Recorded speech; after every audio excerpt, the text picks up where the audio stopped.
আসসালামু আলাইকুম ভাই ব্রাদার, কি অবস্থা, কেমন আছেন সবাই? সৌদি আরবে ইফতারির যে সিস্টেমটা, এটা দেখেন।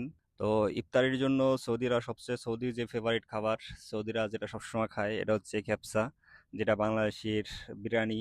তো এটাই বিরিয়ানি খেপসা, সেম একই জিনিস দুটা। তো এটা হচ্ছে একটা বড় মসজিদ, আমাদের বাসার পাশে এই মসজিদটা। এটা হচ্ছে এলাকার কেন্দ্রীয় মসজিদ, অনেকে গলাকাটা মসজিদও বলে।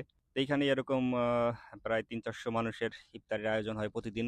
তো এখানে আসলে ইফতার করি, অনেক মানুষের সাথে ইফতার করতে খুব ভালো লাগে। তো দেখেন এখানে আছে কি, খেপসা। 4 জন 5 জন 6 জন করে একসাথে বসা হয়। তো খেপসার সাথে আছে একটা আলাম মুরগি। এটা হচ্ছে গ্রিল সিস্টেমের করা। তবে সৌদিরা যেহেতু মশলা তেল ঝাল এগুলো খায় না, তো একটু অন্যরকম দেখা যাচ্ছে। তবে এটা গ্রিল, বাংলাদেশে গ্রিল আর এই দেশে এটা আছে একই জিনিস। তো এখানে আসলে কি আছে, এখানে আছে খেজুর, মালটা, শরবত, মাঠা। বাংলাদেশে যেটা মাঠা, এই দেশে এটা বলে লাওয়াং। আর বাটিতে যেটা আছে এটা এই দেশে বলে শর্মা, যেটা বাংলাদেশের স্যুপ। আর সাথে পানি তো আছেই। তো এই আইটেমগুলোই আসলে নিয়মিত চলে। আর সৌদি আরবের ইফতারটা এমনই। ওকে, আল্লাহ হাফেজ, ভালো থাকবেন সবাই।